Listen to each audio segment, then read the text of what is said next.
جمعے کے دن لائبہ اور وقاص کے نکاح کی ڈیٹ مقرر ہے۔ فائز ان کی سادگی سے رخصتی کر دینا چاہتا ہے۔ فائز جا کے لائبہ سے کہے گا کہ تم تیار ہو جاؤ اور اپنا کچھ ضروری سامان پیک کر لو۔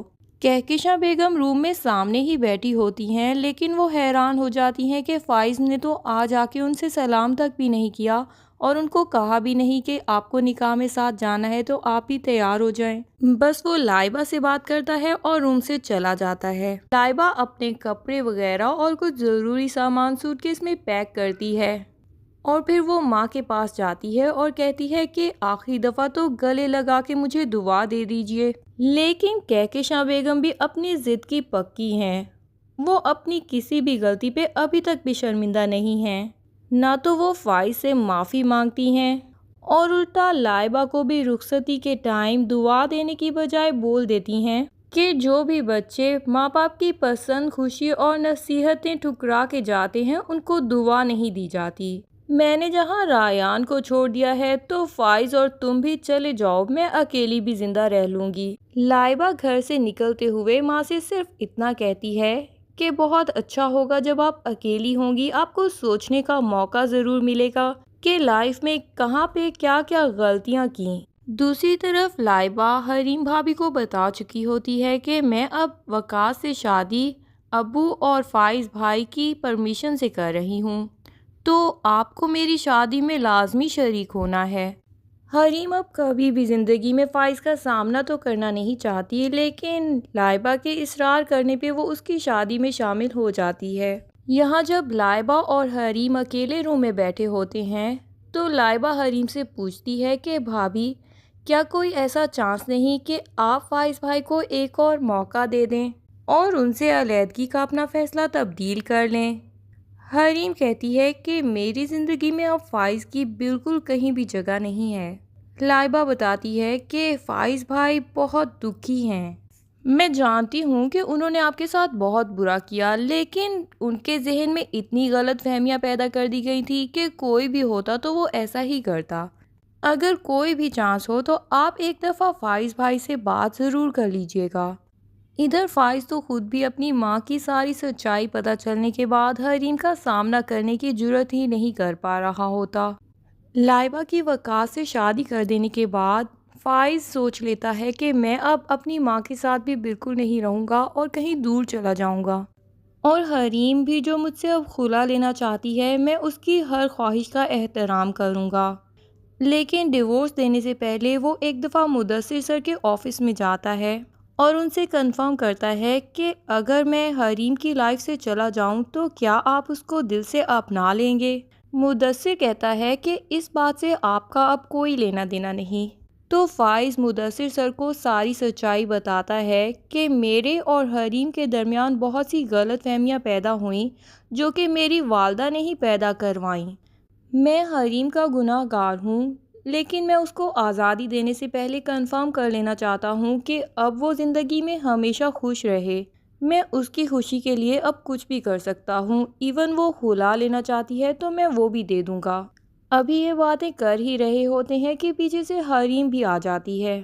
حریم مدثر اور فائز کو ایک ساتھ دیکھ کے شاکڈ ہو جاتی ہے۔ مدثر بھی یہاں کنفرم کر لینا چاہتا ہے کہ فائز کو سامنے معافی مانگتا ہوا دیکھ کے کیا پھر بھی حریم مجھ سے شادی کے لیے تیار ہے، یا دل سے وہ ابھی بھی فائز کو ہی کہیں نہ کہیں پسند کرتی ہے۔ تو وہ حریم سے کہے گا کہ اچھا ہوا کہ آپ آ گئیں، اب جو باتیں ہوں گی ہم تینوں کی آمنے سامنے ہی ہو جائیں گی۔ ادھر روفی اپنے والد سے کہتا ہے کہ ناصر کی سچائی جان لینے کے بعد سے حریم نے اپنے آپ کو ایک کمرے میں قید کر لیا ہے اور وہ اتنی اداس ہے کہ اس نے اپنی پریشانی اس دفعہ میرے ساتھ بھی شیئر نہیں کی، حالانکہ وہ اپنے دل کی ہر بات مجھ سے شیئر لازمی کرتی تھی۔ حریم کے والد روفی سے کہتے ہیں کہ جتنا بڑا صدمہ اس کی زندگی میں پہنچا ہے، کوئی بھی عام انسان ہوتا تو وہ اسی طرح خود کو تنہا کر لیتا۔ 1-2 دن کی بات ہے، اس کے بعد حریم بالکل ٹھیک ہو جائے گی۔ میں اپنی بیٹی کو جانتا ہوں کہ وہ ایک بہت ہی مضبوط ترین لڑکی ہے جس نے فائز اور اس کے گھر والوں کے اتنے برے رویے جھیل لیے، تو اب ناصر کی سچائی بھی اتنی بڑی بات نہیں ہے کہ اس کو وہ برداشت ہی نہ کر پائے۔ ناصر کے گھر جانے سے پہلے فائز اپنی ماں کے کہنے پہ اپنے سیکرٹری کے گھر جاتا ہے تاکہ وہ اپنے سارے اکاؤنٹس بحال کروانے کے لیے اس کی مدد حاصل کر سکے۔ یہاں ان کا سیکرٹری اس کو اس کی ماں کا ایک سوٹ کیس دیتا ہے کہ جب گھر کی نیلامی ہو رہی تھی تو یہ اسٹور میں کچھ ضروری سامان مجھے ملا، میں نے سوچا اس کو آپ کو دکھا دوں، شاید اس میں آپ کی کچھ کام کی چیزیں ہیں۔ جب فائز وہ سوٹ کیس کھول کے دیکھتا ہے تو اس میں حریم کا پرانا موبائل اس کو نظر آتا ہے، جس سے لاسٹ ٹائم حریم نے اس کو میسج کیا تھا کہ تمہارے پاس اتنی دولت نہیں ہے، اسی لیے میں تمہیں چھوڑ دینا چاہتی ہوں۔ حریم کا یہ موبائل اس میسج کے بعد اس سے کھو گیا تھا، لیکن فائز جب اپنی ماں کے سامان میں حریم کا موبائل دیکھتا ہے تو وہ ایک دم شوق میں آ جاتا ہے، اور پھر اس کو حریم کی جیولری بھی نظر آتی ہے جو گفٹ وغیرہ کے طور پہ اس کو دی ہوتی ہے، جس کے بارے میں کہکشاں بیگم نے حریم پہ الزام لگایا ہوتا ہے کہ حریم اپنی سب قیمتی جیولری اور گفٹس وغیرہ لے کے یہاں سے بھاگ چکی ہے۔ اپنی ماں کی آدھی سچائی تو فائز یہاں پر ہی جان چکا تھا، اور پھر جب اس کو یاد آتا ہے کہ لائبہ نے اس سے اصرار کیا تھا کہ آپ ناصر سے بھی ایک دفعہ لازمی مل لیجیے گا، تو وہ ناصر کے بتائے ہوئے ایڈریس پہ چلا جاتا ہے۔ ناصر کے گھر پہنچ کے جب وہ روفی اور حریم کو ناصر کے کمرے میں دیکھتا ہے تو وہ وہیں ونڈو پہ کھڑا ہو جاتا ہے، کیونکہ وہ ان دونوں کا سامنا کرنا نہیں چاہتا اور انتظار کرتا ہے کہ جب یہ لوگ یہاں سے چلے جائیں تو اس کے بعد ہی میں ناصر سے ملوں گا۔ لیکن ونڈو سے اس کو ناصر کی سب باتیں سنائی دے جاتی ہیں، ناصر جو کہ حریم اور روفی سے معافی مانگ رہا ہوتا ہے کہ روفی میرے بھائی مجھے معاف کر دو، میں تمہارا بچپن کا دوست تھا لیکن میں نے دوستی کا حق ادا نہیں کیا، اور میں نے تمہارے ساتھ اور تمہاری بہن کے ساتھ بہت زیادہ زیادتیاں کی ہیں۔ وہ ہاتھ جوڑ کے روفی اور حریم سے معافیاں مانگتا ہے کہ میں نے حریم کے لیے زندگی میں بہت مشکلات پیدا کی ہیں، میں نے شیخانی یعنی کہکشاں بیگم کے کہنے پہ حریم اور فائز کے درمیان بہت زیادہ اختلافات پیدا کیے اور حریم کی نقلی ویڈیوز بنا کے فائز کے دل میں اس کے لیے نفرت پیدا کرنے کی کوشش کی۔